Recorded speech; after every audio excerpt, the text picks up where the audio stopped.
Day 3 of the Ocala Blitz is now over. I know you're thinking it's not nighttime, what's going on? Long story short, we ended up getting on the doors, then we started getting really bad rain.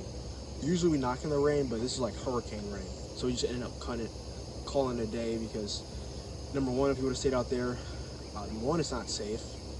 Number two, for me anyways, I was knocking doors. Like, I was hitting a lot of doors, no answer. So I was getting no answers. On top of that, it's pouring out rain. And additionally, we were just worried about getting sick because, the thing is, you're going to be out there for like 5 more hours. At that point, everyone's drenched. And then from there, the temperature is also declining. So like you're literally shivering as you're on the door. It's one thing if we're in the military, but in the day we're tough, but we're definitely capable of that. But it's like, why would you get sick if you don't have to? And especially when we have like another 10 days left of this. So we just ended up calling it quits, ended the day early. So today we were only knocking from we ended up getting on the doors late. It was really late. We got started then. We started knocking at like 2 o'clock. I knocked on my first door at 1:50 p.m. We usually get out there at 12, so we're running like an hour and 15 minutes behind schedule, so that's bad. But we take an electric car, and we were just having some problems with the car because the problem is you gotta charge it. And I'm telling you guys, one thing I learned is never get an electric car for like blitzes, because it just does not work. So we were having problems with the electric car because you have to constantly charge it, and it takes 50 minutes to get a full battery, so you're wasting a lot of time. And the problem is, for our turf, it's really far, so it doesn't work. But enough of the mumbo jumbo. But overall today, when it came to my experience, when it came to knocking, the thing I learned today is like some days you're just gonna have tough days, man. Like I've been doing this now for May 10th was my first ever day. So probably like 36 days now. I've been knocking for 36 days. And man, I'm telling you, today by far was definitely the hardest day I've ever had on the doors, which is weird. But like today, I was knocking for about an hour. It was not going good at all. Every single person I was talking to was not giving me the time of day. Like, doors slammed. I didn't have a single quality conversation. I literally got like messed up 8 times today. So I was starting to get in my head more and more. I'm like, fuck, dude, like, am I doing something wrong? And all this stuff. And then, basically, long story short, even though I was only on the doors for an hour, I was really tired. I felt like I had low energy.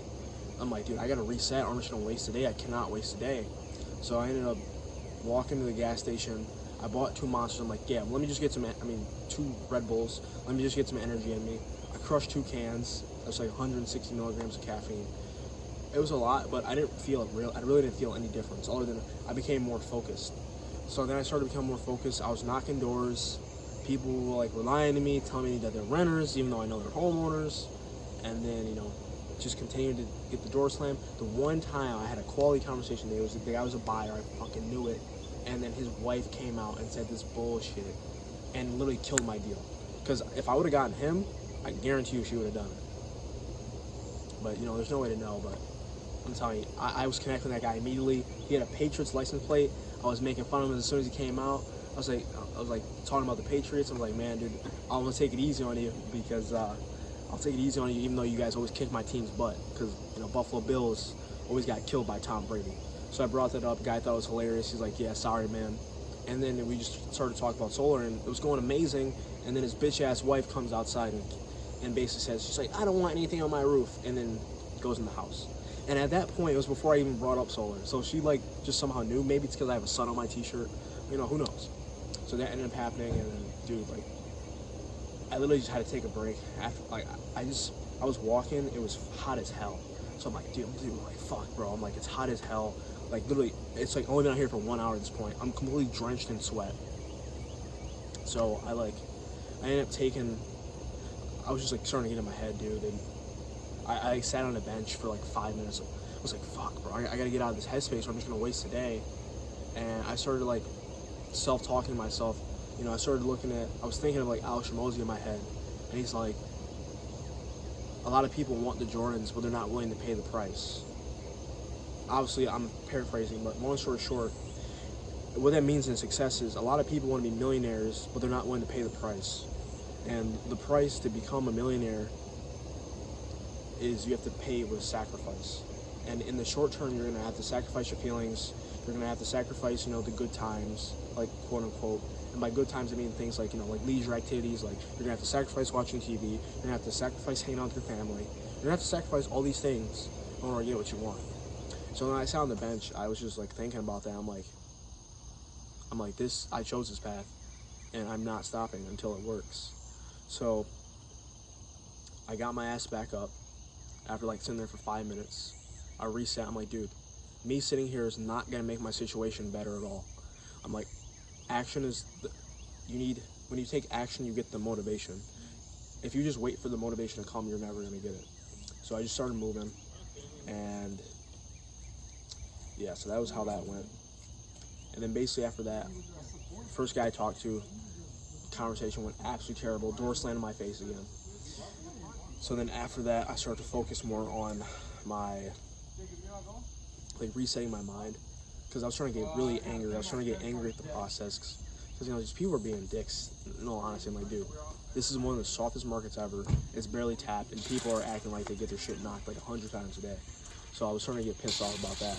I was like, if I'm gonna get angry, I'm never gonna upset anybody, because sales is just a transfer of emotion. So if you're in a bad headspace, the buyer's gonna be in a bad headspace, and no one ever buys when they're angry. So I'm like, I had to fix my mindset. So from there, I just started like self-talking to myself. I was like, okay, let me be completely honest. I'm like, at this point, has the day sucked? Yeah. But is there anything I can do to change the past? I'm like, no. Then why would I hold on to all those negative emotions that I have no control over at this point? Like, what's done is done. I was like, yeah, Aaron, you're right. Like, this is me self-talking to myself. And then from there, I have this thing in my notes called Keep Going, and I open it up, and it's just, anytime anyone says anything nice to me, I write it down. So on the days I feel like discouraged or like I'm having a tough day, I just open it up, and I can feel like, even though it may be hard now, I got a whole army of people behind me. And if they believe in me, I can sure as hell do this. So I opened that up, looked at it, and then, don't get me wrong, I still didn't feel amazing, but I felt a lot better. And then from there, I continued to knock, and I still continued to get the door slammed in my face. But at that point, I was back to where I need to be mentally. So I could actually, when I found that right person, it would have went well. But just ultimately the main thing was, I talked to 7 people, and I talked to, I don't remember. I don't have the exact numbers, but long story short, talked to like, I think 8 homeowners. Of the 8 homeowners I talked to, I got 1 full presentation, and that was only because the guy was outside. And then for the other people, I really didn't have a chance really to get anything out. As soon as I mentioned like the replace and shit like that, it was just, over. So that was pretty much day 3 of the Blitz. Today was rough, but hey, you live and learn. The way I see it is, the tougher the days are, the easier they become in the future, you know what I mean? Because like, I remember when I first started knocking, like my first door ever, I think I was 16, and boy, at that time I was not mentally mature enough to handle it. So even though today sucked, I gotta say I'm really proud of myself, because all these past couple of years I've grew so much as a person, and I know if as long as I continue to do on this path, like I will not fail. So yeah, guys, this was day 3. Today was rough, but we'll give them tomorrow. Peace.